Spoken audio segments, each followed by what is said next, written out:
wonderful, fantastic, lurid, macabre. These are the stories of my life. Improbable though they may appear, it must be understood that each reminiscence is rooted in fact.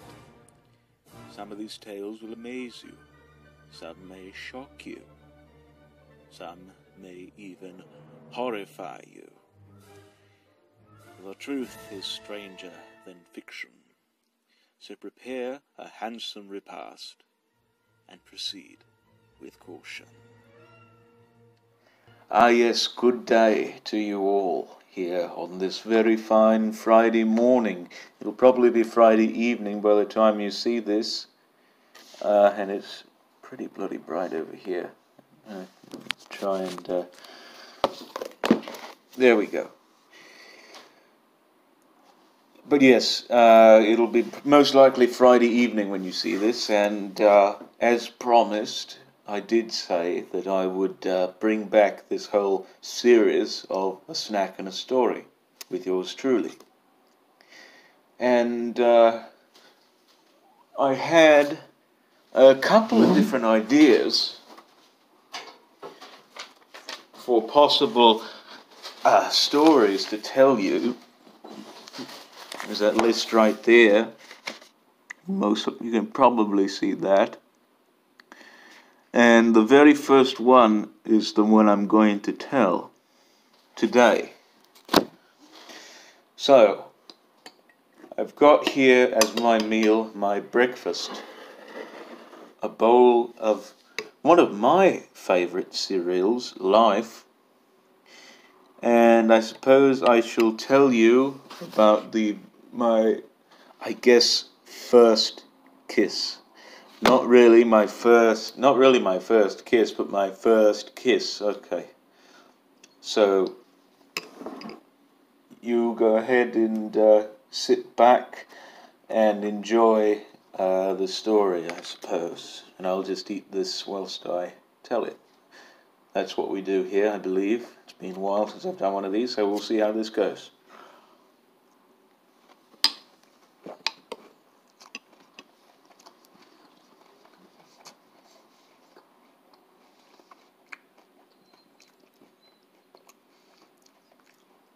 So, as with many of these stories that I've told you in the past, this one happens to be connected with another. And I'm not quite sure if any of you remember, but I had told a story called Earth Angel, in which I was, advanced upon by a girl and her homosexual friend. A very awkward, very unusual situation, to say the least.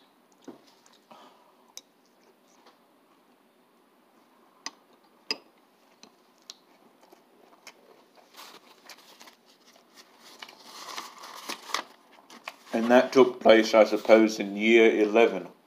Or, for you Americans out there, 10th grade.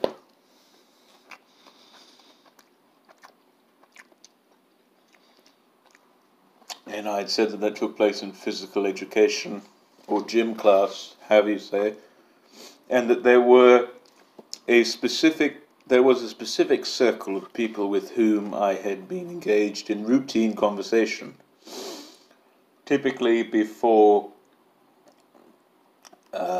the proceedings of the day, most of which happened to be very stertorous in description and very strenuous often were, I guess, the resulting symptoms of my physiognomy.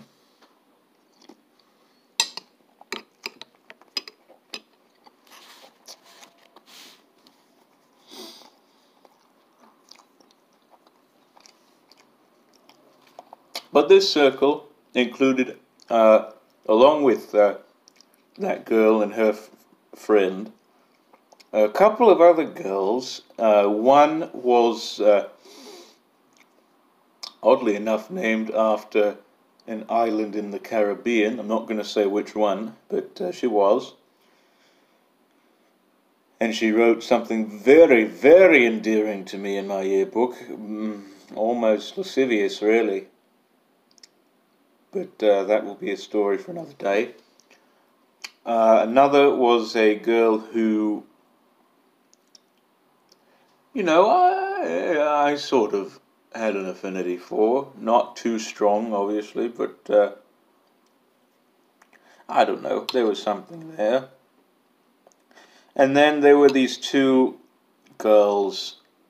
Yeah, I know. I have plenty of friends that are girls. I had plenty of friends that are girls.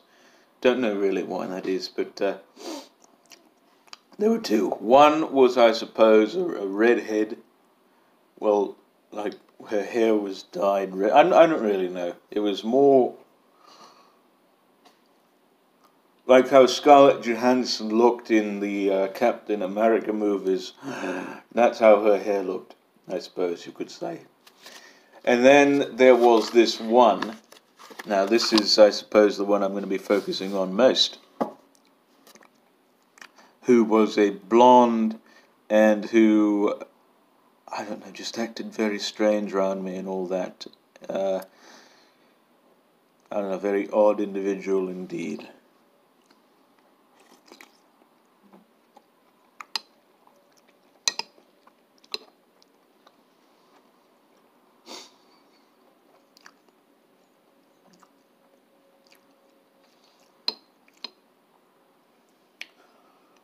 And so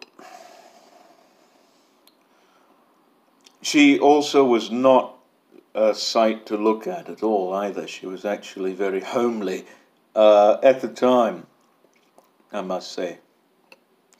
But I'll bring that up later. And I suppose, I don't know really why this is, but it may have been a little bit before or a little bit after the whole Earth Angel thing. I can't quite place when most of these took place. I'm still trying to work out the chronology. But I don't really know why, but for some reason this one blonde, homely looking girl, at the time, had developed a sort of affection, romantic affection for me.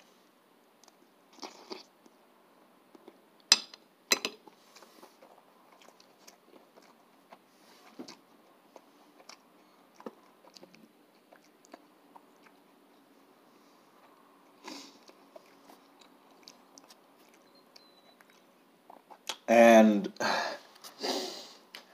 she would try and say that her interests were in a line with mine and all of that. I remember I was reading a Connecticut Yankee in King Arthur's Court at the time. Yes, my first Mark Twain. I don't know.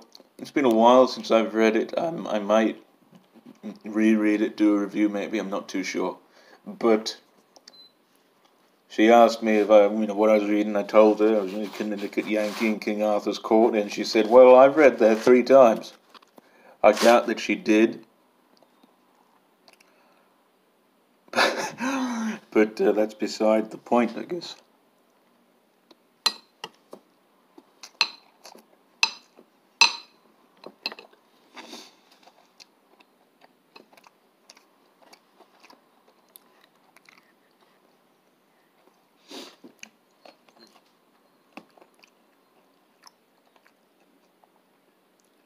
And then also,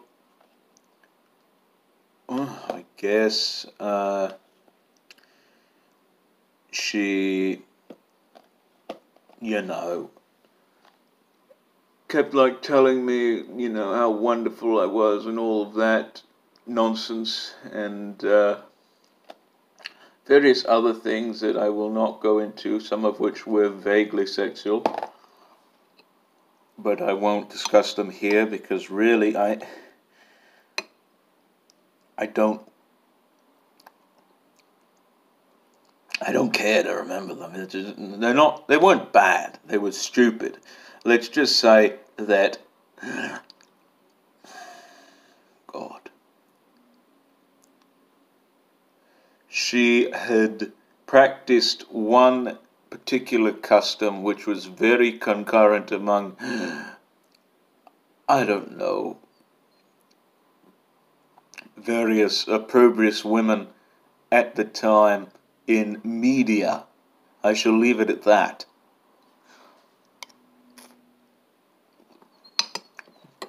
It is a custom which I suppose would be arousing, but to me was rather repugnant. If you know what I'm talking about, you can, I suppose, find that out for yourself or whatever. But getting right down to the point, all this nonsense, she tried very much to win my favor, and there was like all this other. I'm sorry if I'm rambling, but it took place so long ago I can't quite remember most of the events. But anyway, it got to the point where I said, no, I'm not interested in you whatsoever. In fact, I even said this to her. I probably shouldn't have, but I was saying it in a rather jocular way. You're not very attractive. Let's just say that. And she took it very facetiously, as though I did not mean what I said. And, I didn't really mean it. Even though she wasn't really all that aesthetically pleasing. But, I had to get away somehow, so that's what I said. But eventually, what this all led up to, and this was also in my Fat Lord days, when I looked like Lord, Lorde, just with a little extra meat on her bones. And I guess, I sat down in my spot on the pavement where they have you sit in preparation for, I don't know, whatever they have you do that day in gym class. And then she had something to say to me. She squatted over on my, I believe, right side or other. And then she whispered very affectionately in my ear, I think you're sexy. And then immediately after that, she planted, if I can do this right, she planted a faint oscillation, a hard smack of a kiss right here, right there, on the cheek. And I was just livid. I told her, never do that again. And, I have no interest in you whatsoever, and don't even think of trying to make advances towards me. And then so she didn't.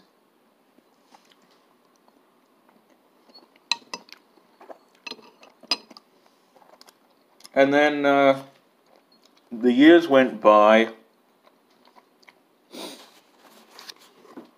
and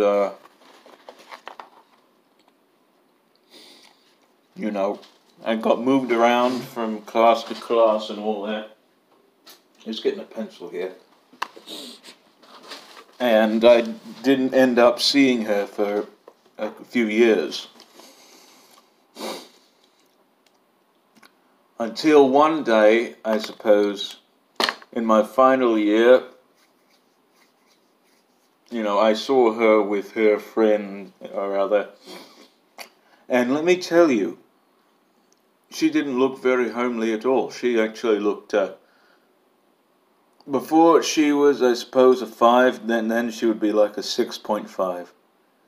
Or no, before she was like a 4, and now she's like a 6.5, or other. Not the best, but not the worst, let's just say. Somebody who you would philander with a blindfold on, certainly. Let's just say that. And, I gave compliments to her altered appearance, and, I believe that was the last words I've ever spoken to her. Oddly enough, we didn't bring up that fact about that queer kiss, which I do not perceive as being my first. But anyway,